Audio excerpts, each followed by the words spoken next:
In 1882, an old woman was living on a hill on the outskirts of Springfield, Illinois.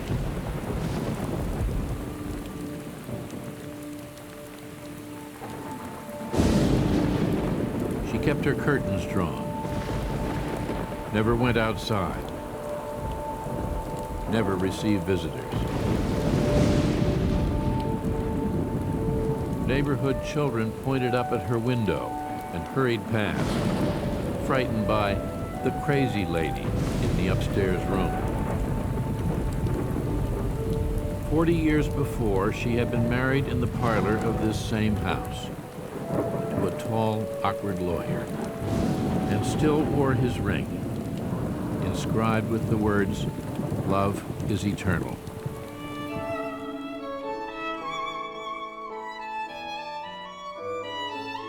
Once, she had been the most eligible young woman in Springfield, the pampered daughter of Kentucky aristocrats.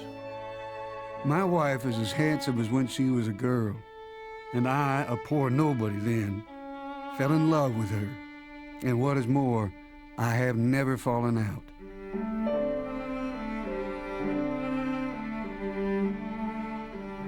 He had been a dirt farmer's son, determined to make something of himself in law and politics. He is to be President of the United States someday. If I had not thought so, I never would have married him. For you can see he is not pretty. Their marriage survived sharp differences of personality and temperament, endured the deaths of children.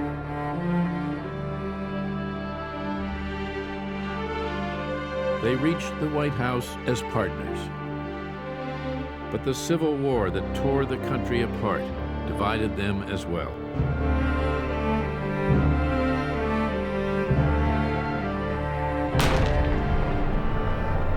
In the end, an assassin's bullet plunged Mary Lincoln into grief and madness, and made Abraham Lincoln, the obscure prairie politician who had pledged to love her forever, into a legend.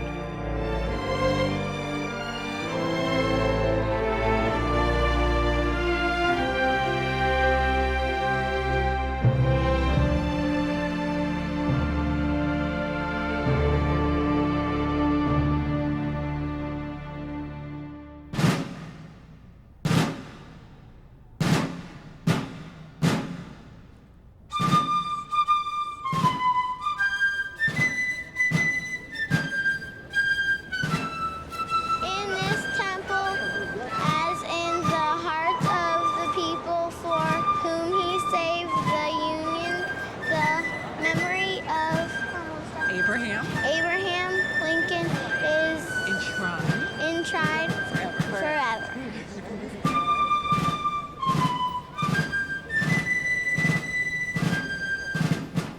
If you go to the Lincoln Memorial and you look at that figure seated on a throne in this marble temple, I remember going as a child and thinking, that's what God looked like.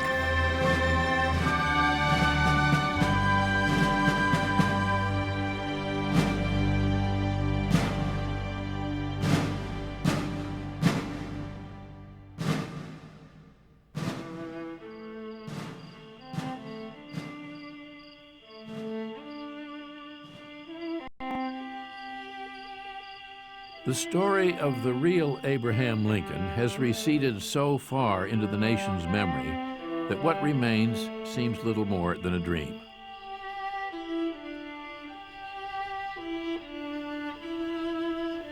The man Mary Lincoln knew and loved and mourned has faded into myth.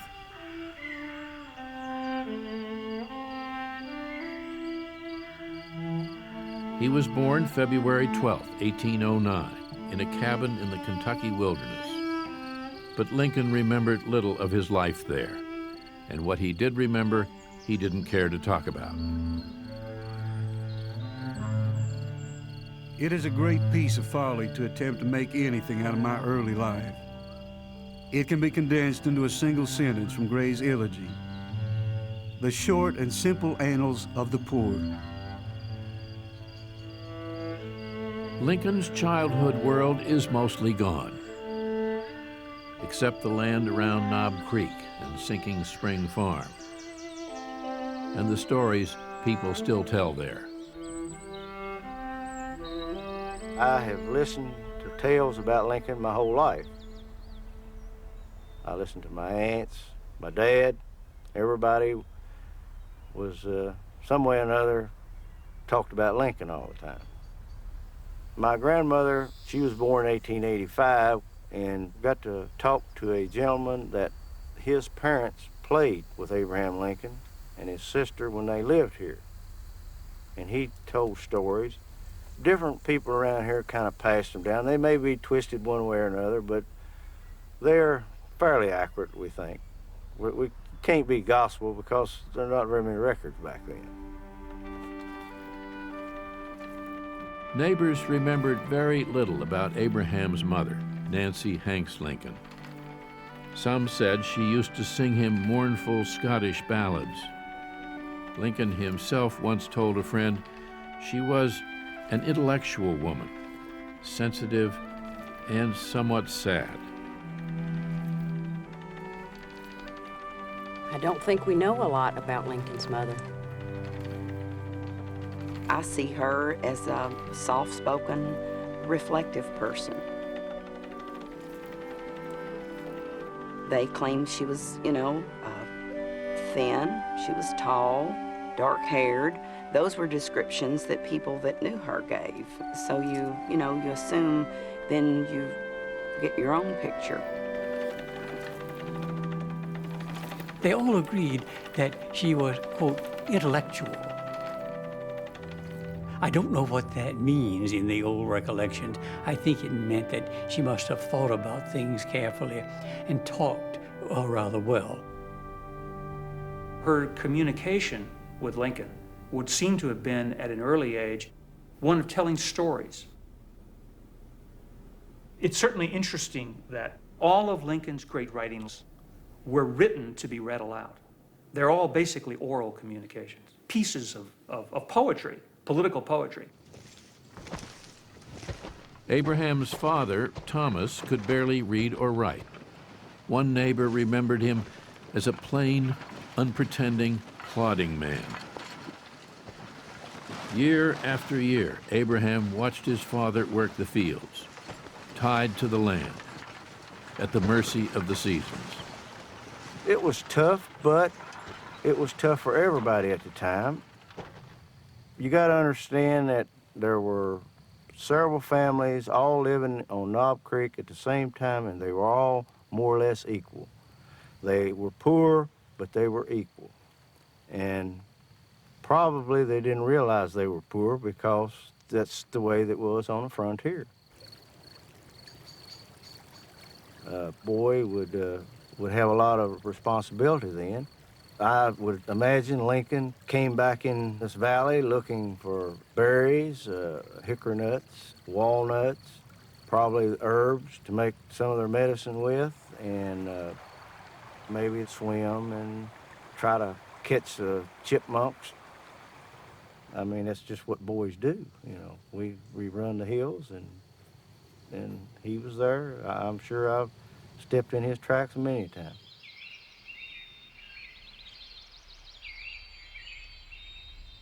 The Lincoln cabin stood alongside a wilderness road. Abraham could listen to travelers tell stories of the wider world and see slaves driven south to be sold.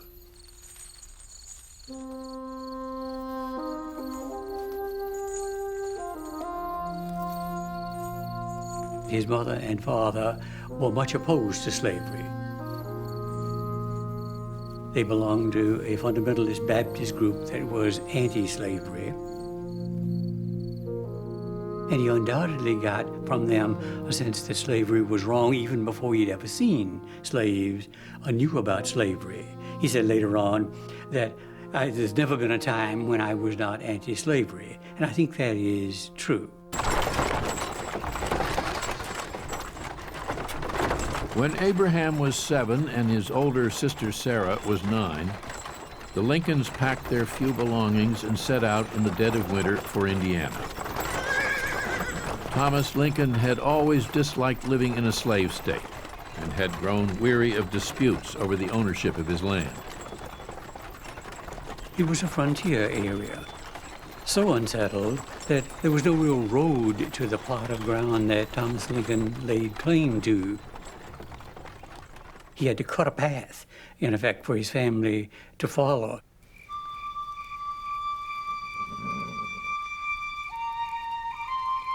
When they reached their wilderness claim, the Lincolns huddled around a fire.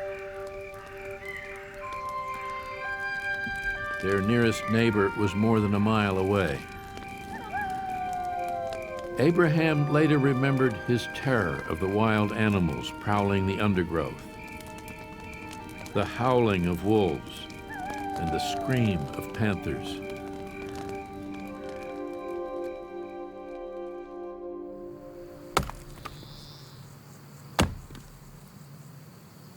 The clearing away of surplus wood was the great task ahead. I, though very young, was large for my age, and had an axe put into my hands at once. And I was almost constantly handling that most useful instrument. Life on the frontier was punishing. The ceaseless work, the isolation, and always the threat of sickness and death.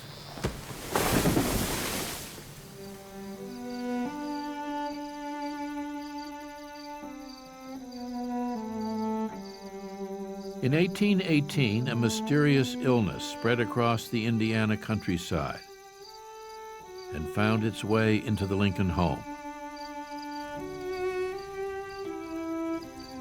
Nancy Hanks Lincoln was just 34 when she died.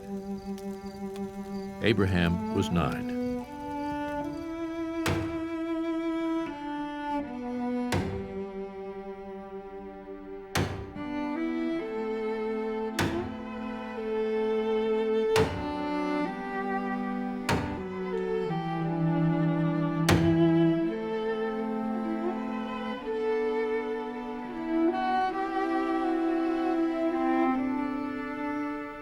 He suffered deeply.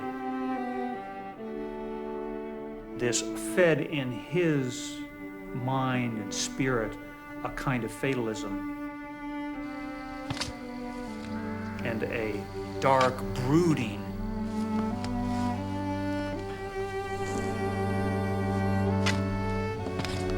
He never got over the loss. For the rest of his life, Abraham would struggle with depression. She was my angel mother. All that I am or hope ever to be, I owe to her.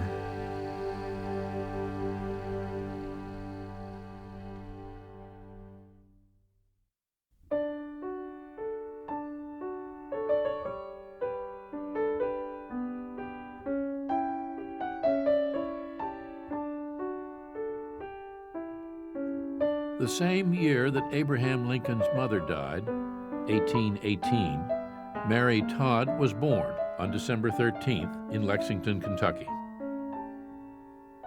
Surrounded by luxury the young Lincoln could scarcely have imagined. The world in which Mary Todd grew up could not have been more different from Abraham Lincoln's. She's living in a mansion with several parlors and a dining room, separate bedrooms, servant quarters, a coach house, a beautiful garden in the back.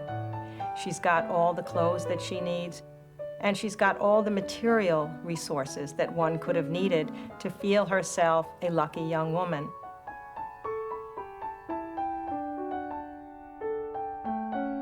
Her father was a wealthy aristocrat, Robert Todd, a descendant of the Todds who had founded Lexington less than 50 years before. There was a certain trait about all the Todds. They were very proud people. I know they used to say about them, God only had one deity's name, but the Todds had to have two. All that remains of Mary's mother, Eliza Todd, is a letter she wrote to her grandfather. Little more is known about her, except that she began having babies with what was then described as becoming regularity. The Todds had 6 children. Mary, the 4th, was said to be a lively, free-spirited, impetuous little girl.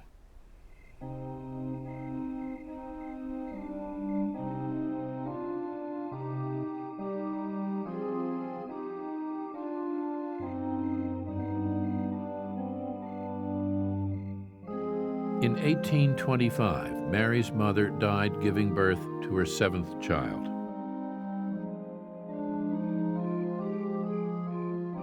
Mary was only 6 years old and had already shown signs of a high-strung, sensitive nature.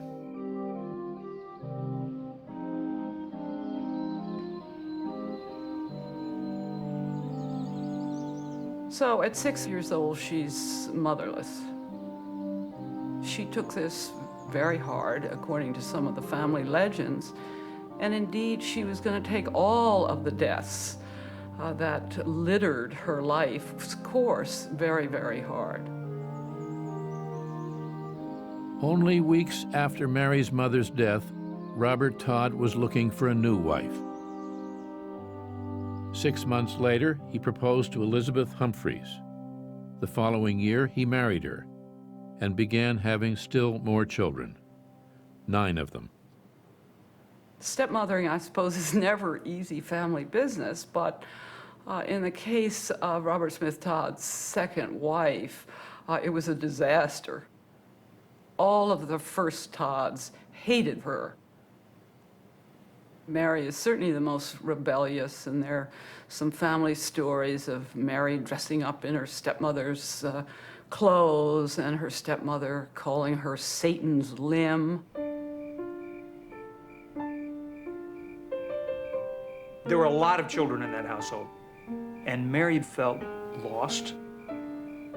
She seemed to have experienced the new mother as hateful and spiteful. Mary became full of rage. She became tantrumy. She couldn't find her place in this household, and she was screaming, crying out for attention. Mary yearned for her father's attention most of all. She saw in his marriage a betrayal. In the chaos of an ever-increasing family, the little girl was bereft. You have a feeling with Mary that the wounds festered. And for a young girl who loved attention, who craved attention and needed support, I think there was a great sense of loss that stayed with her the rest of her life.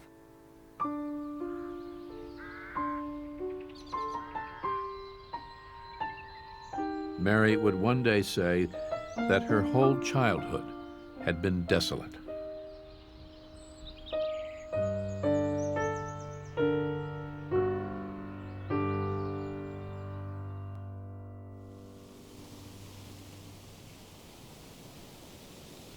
After Abraham's mother died, Thomas Lincoln seemed unable to care for his 2 grieving children.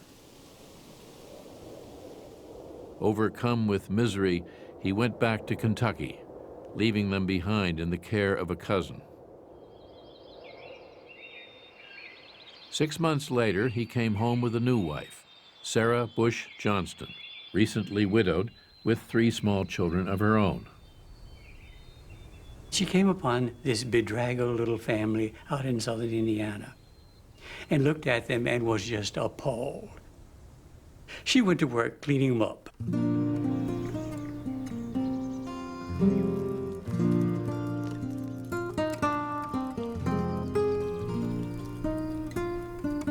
She civilized the little family that had been really almost disintegrating. Created a family where there'd been none before. Abraham flourished under his stepmother's care. Sarah herself could not read or write, but she encouraged Abraham to get what education he could find in the Indiana backwoods. All told, Abraham had less than a year's formal schooling. There were some schools, so-called, but no qualification was ever required of a teacher. beyond reading, writing, and ciphering to the rule of three.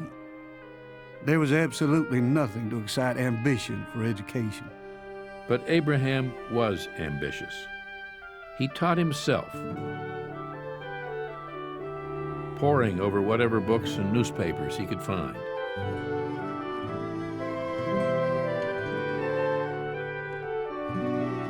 His stepmother remembered that he was unusual. He had to understand everything, repeated facts to himself until they were fixed in his mind. He always regarded himself as quite different from his peers and family, smarter than most of the other people in his environment. There are reports that he could write out documents for what were obviously mostly illiterate neighbors. He would come home from church and he would stand on a stump and then repeat the minister's sermon, but humorously, to the delight of all the assembled children. So that you see a kind of a testing, a sort of an opportunity to be special and unique, which after all he was. Abe would lay on his stomach by the fire and read out loud to me and Aunt Sarah, a cousin recalled. His father would come in and say, "See here, Abe, your mother can't work with you a-bothering her like that." But Aunt Sarah always said it didn't bother her none, and she'd tell Abe to go on. She was kind, she was gentle, and she played a really, really important role in carrying him through his adolescence. Psychologically, I think Sarah Bush Johnson saved Lincoln's life. When Sarah Lincoln was an old woman, someone asked her about her famous stepson. "I never gave him a cross word in all my life," she said. "His mind and mine, what little I had, seemed to move together in the same channel." In the year 1828, when Abraham was 19, he got a chance to earn some money helping take a flatboat loaded with cargo down the Mississippi River to New Orleans. He stood 6 feet 4 inches, strong and wiry, all arms and legs. That same year, his sister Sarah had died in childbirth. One neighbor remembered he was moody, witty, sad, and reflective by turns.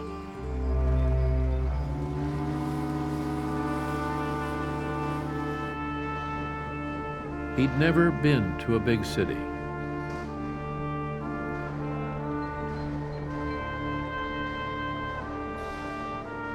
New Orleans would be like nothing he had ever seen.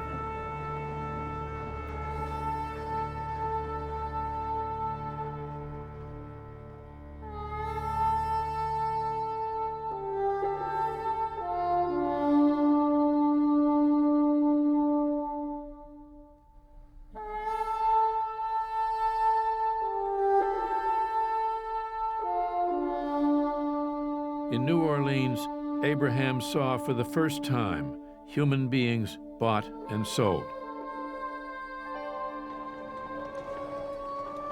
In Lexington, sights like that were nothing new to Mary Todd.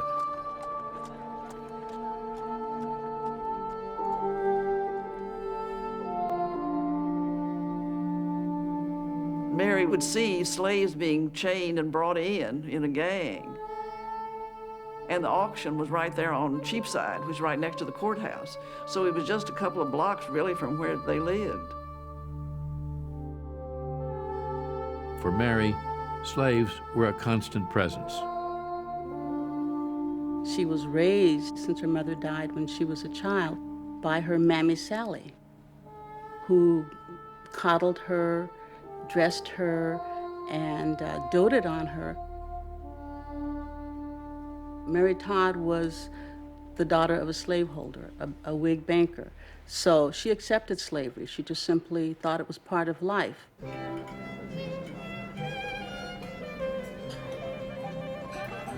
Heated words about slavery and politics flew back and forth across the Todd dinner table. Robert Todd was a slave owner, but he argued against slavery. Mary took her father's part and made clear that she opposed slavery too.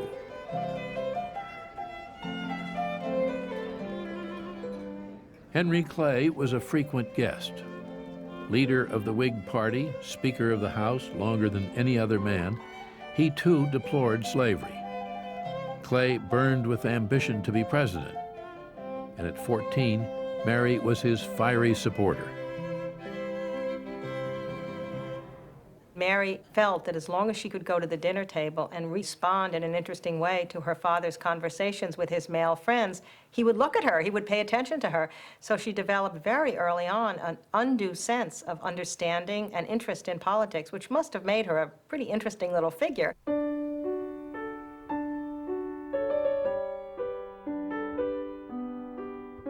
As Mary grew to womanhood, she enjoyed parties and shopping for fashionable clothes, and appeared high-spirited. What we have is an intelligent, well-dressed, somewhat spoiled young girl who was very popular with the boys. On the other hand, we have a young girl who stays in school longer than almost all American women do. She learned French, she learned English literature, had a classical kind of education. She was always noted for quoting poetry, great pages of classical poetry. She had an impeccable Parisian accent. For young girls in her world, she was way ahead of them. Despite the emotional difficulties, easily getting lost in this huge household, she made something for herself.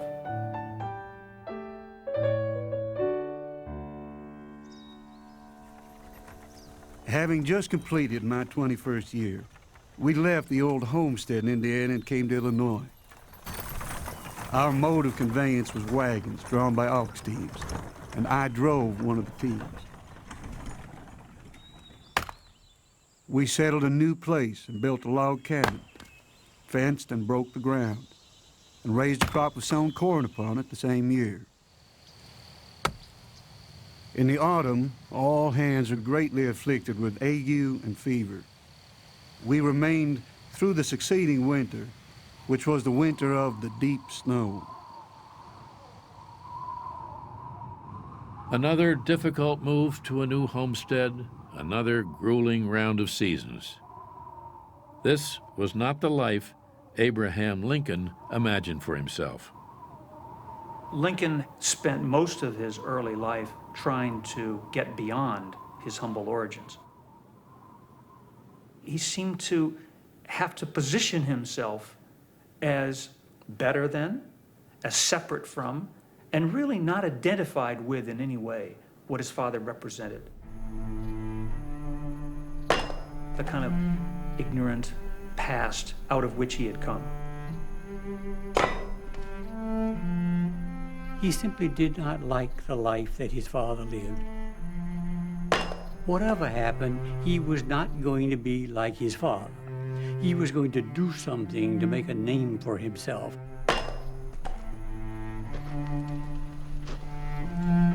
He had a sense of himself as being different from other people from the beginning. He doesn't like farm work. He doesn't make any bones about it. He wanted recognition. He aspires for something more.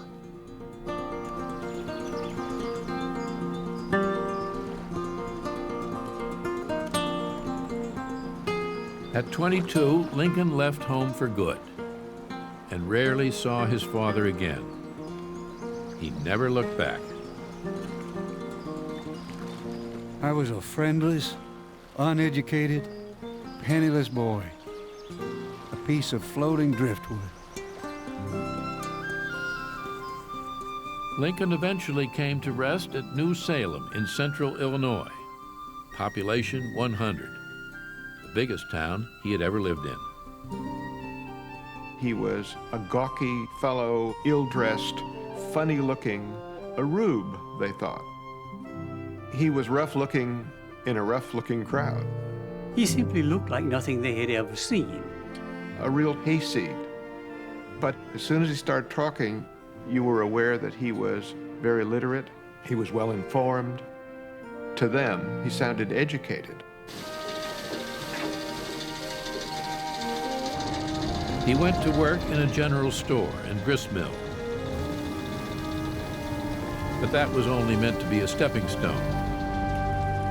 Just 8 months after he got to town, he was running for the state legislature. March 9, 1832. To the people of Sangamon County, I am young and unknown to many of you. I was born and have ever remained in the most humble walks of life. I have no wealthy or popular relations to recommend me. If elected, I shall be unremitting in my labors to compensate. But if the good people in their wisdom shall see fit to keep me in the background, I have been too familiar with disappointments to be very much chagrined. What was remarkable was that having just arrived in a community where he hadn't really established himself, he should think of himself as a state legislator. It tells something about a driving ambition that this young man had at an early age. Politics was his way of breaking out of that life that he didn't want to lead. It was the road for a young man to become something in life that other people would respect and understand. Politics was the world that was available to him. Other worlds weren't quite as easily available. That one was right within his reach. In 1832, Illinois politics was wide open, and Lincoln thought his chances were as good as any man's, even though he had no education and was just 23.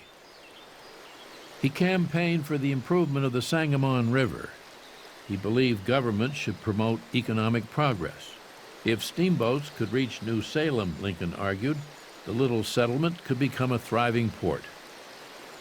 He never stood much of a chance. Running against older, better-known men, Lincoln lost. But almost all his New Salem neighbors voted for him. He won 277 of their 300 votes. Most people who got to know Abraham Lincoln liked him.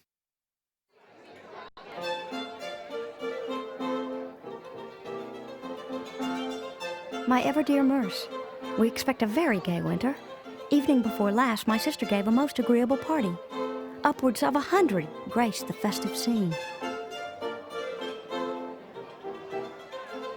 When she was 20, Mary Todd left behind the stepmother she so disliked and moved to the growing city of Springfield, Illinois. She moved into the hilltop home of her sister, who had married the son of the former governor. She was so charming, so flirtatious, her brother-in-law said, she could make a bishop forget his prayers. She was amusing and funny. She could quote from Shakespeare, she could quote from the poets, and she was steeped in politics. In fact, I think she intimidated some of the young men. She was so much smarter than most of them. She didn't think she was pretty or attractive. She really wasn't. She was aware of her physical shortcomings, but she was attractive enough and young enough and sprightly and intelligent to be quite a sought-after young woman. She was a girl of much vivacity and conversation, one friend remembered, but was subject to spells of mental depression. She was either in the garret or in the cellar.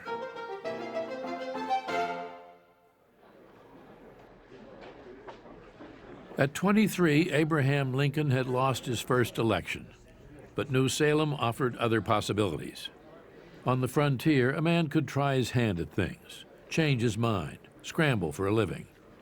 New Salem was Lincoln's college campus. There was a village poet, 2 doctors, a debating society, small industry. He was able to serve in a variety of professions. Blacksmith, postmaster, surveyor, store owner. He tried them all, and he became everyone's friend. He could beat any challenger at weightlifting, wrestling, horseshoes. And he loved to tell funny stories. And he called himself a retail dealer because he would take the funny stories from other people, from the humorists whose works he read, but he would tell them in such a way that he would have everyone else guffawing. He just loved to tell jokes. I mean, he brought stories. He was a great storyteller. He was a Paul Bunyan-esque kind of figure, and it was an absolutely essential part of his character. You always have the feeling that Lincoln, without being in motion, was not a very attractive sort of fellow, that he was the homely person that people described him as. But the moment he started talking, the moment that voice attached to his heart and to his mind, he became something entirely different. His whole body would convulse with laughter. His gray eyes lit like a lantern. The people in that town grow to respect him. They see him as something more than the shuffling, penniless, gangly character that he appeared when he first walked on the streets. It's hard to imagine that one wouldn't be attracted to young Lincoln. 2 years after his first try, he ran for state office again. My politics are short and sweet, like the old woman's dance. This time, he won. From that moment on, politics would be his life. He was perfectly suited for it. He spoke plainly and had a knack for making friends. He was a member of the Whig Party now and was soon matching wits at the Illinois state capitol with the other lawmakers, making speeches and backroom deals. But to pay the bills, he set out to become a lawyer in the same way he had got most of his schooling, on his own. He was a man of practical ambition, but he loved poetry and spent hours brooding on lines from Shakespeare's tragedies. Come, sealing night, scarf up the tender eye of pitiful day, and with thy bloody and invisible hand, cancel and tear to pieces that great bond which keeps me pale.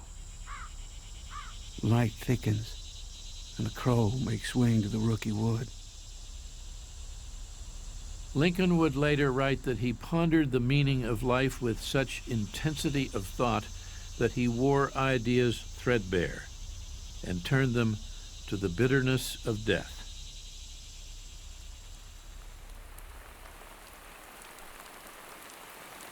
As Lincoln's neighbors remembered it, the rains never seemed to stop in the summer of 1835, the summer Abraham fell in love. He was already 26, shy, awkward around women. Her name was Anne Rutledge, the 22-year-old daughter of the New Salem innkeeper. Abraham Lincoln had difficulties in his relationship with women. He liked Anne Rutledge, perhaps the more because he knew she was engaged to another man. This meant that there was no danger in approaching her because she belonged to somebody else. The details have long since been forgotten, but as time went by, Lincoln and Anne seemed to be drawing closer together. Then Anne became sick with what neighbors described as brain fever, probably typhoid. It was said that she called Lincoln to her bedside. A few days later, she died.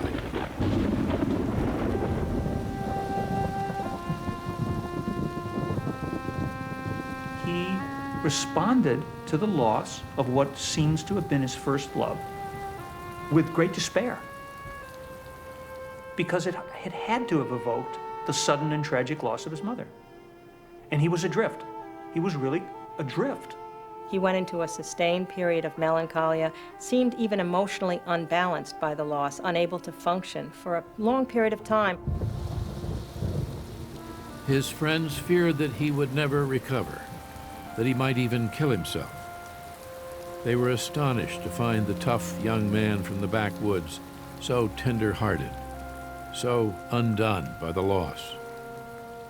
He was strong, he was resilient, he could take on anybody, he wasn't afraid of anything, but he discovered something that really had the power to knock him for a loop. He had to cope with this vulnerability that he didn't even know he had. He told one friend he could not bear the idea of rain falling on Anne's grave.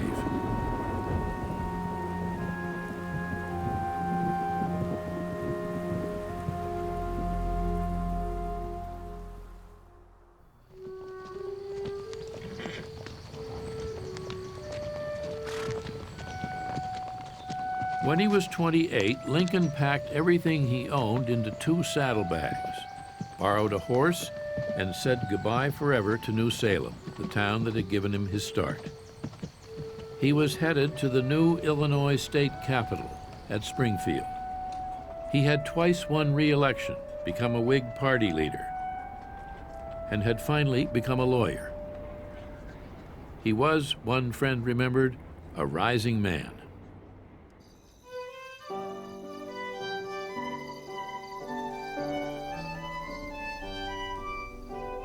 By the time she was 21, Mary Todd was one of the most popular young women in Springfield, courted by eager politicians and bright young lawyers. But she wanted more. She told her sister she planned one day to be the wife of a president.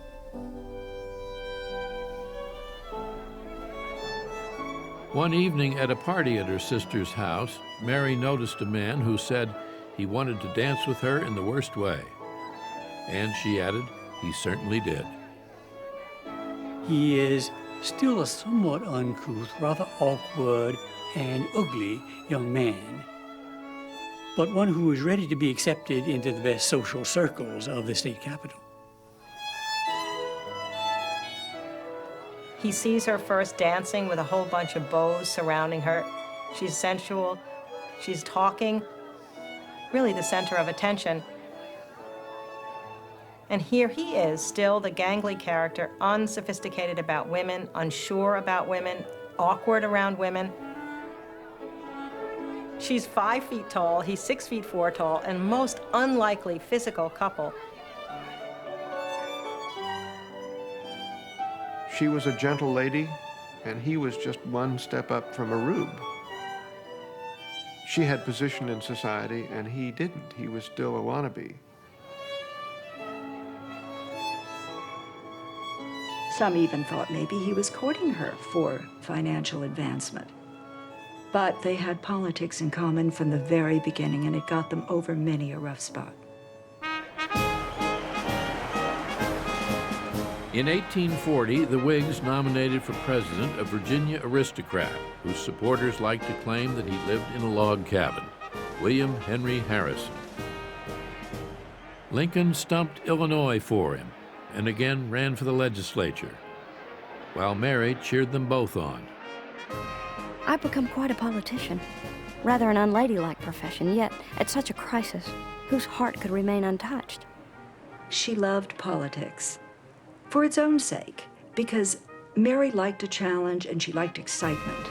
And I don't think he could find too many young women who were willing to talk about politics. It's no accident that she fell in love with Abraham Lincoln. She sensed both his ambitions and his capacity to realize those ambitions of which she would be a part. When the campaign was over, Lincoln had won, and so had his log cabin candidate, William Henry Harrison. By then, Lincoln's friendship with Mary Todd had ripened into something more. Lincoln, Mary's sister, wrote, would listen and gaze on Mary as if drawn by some superior power.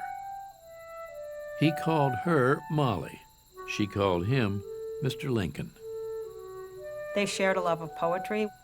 One can imagine them reading poetry aloud to one another and really loving it, not just reading it, but it touching some part of their heart.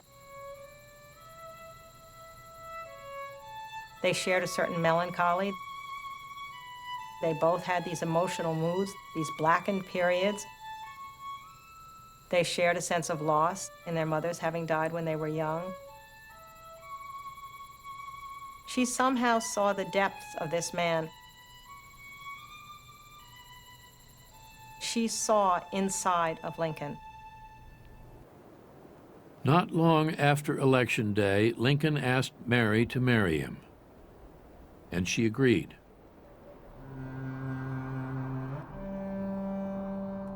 Then, just a few weeks later, he abruptly told her he had changed his mind.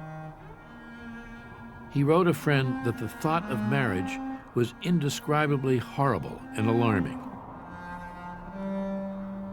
He was a very confused young man, struggling for love and intimacy.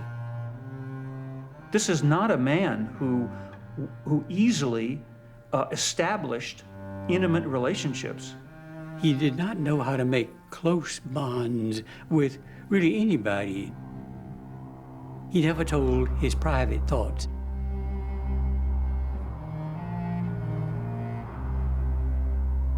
He's terrified of getting married. His insecurity with women, his concern about intimacy, all made him, I think, just shy away from this commitment.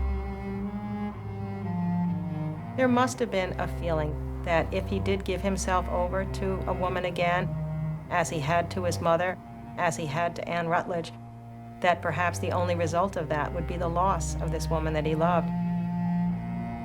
Lincoln again fell into a black depression. He spent days locked in his room, unable to move, unable to sleep. I am now the most miserable man living. If what I feel were equally distributed to the whole human family, there would not be one cheerful face on earth. Whether I shall ever be better, I cannot tell. I awfully forebode I shall not. To remain as I am is impossible. I must die or be bitter. They took the razors out of his room because they were afraid he was going to commit suicide. He was in utter despair, utter and total despair.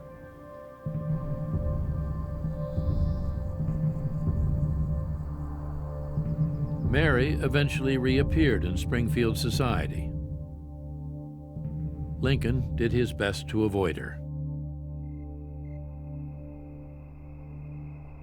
He deems me unworthy of notice. I would that the case were different, that he would once more resume his station in society, that he should be himself again. Despite Lincoln's rejection, Mary waited. There's absolutely no indication that he asked her to wait for him. On the contrary, there's every indication that he was not in touch with her at all. And she waited through in all of 1841 and half of 1842. She waited for an entire year and a half for him to wrestle his demons to the ground before he would come back to her. On November 4th, 1842, to everyone's surprise, Abraham Lincoln and Mary Todd stood side by side and exchanged vows. They were beginning a marriage which would be, at times, even more turbulent than their courtship.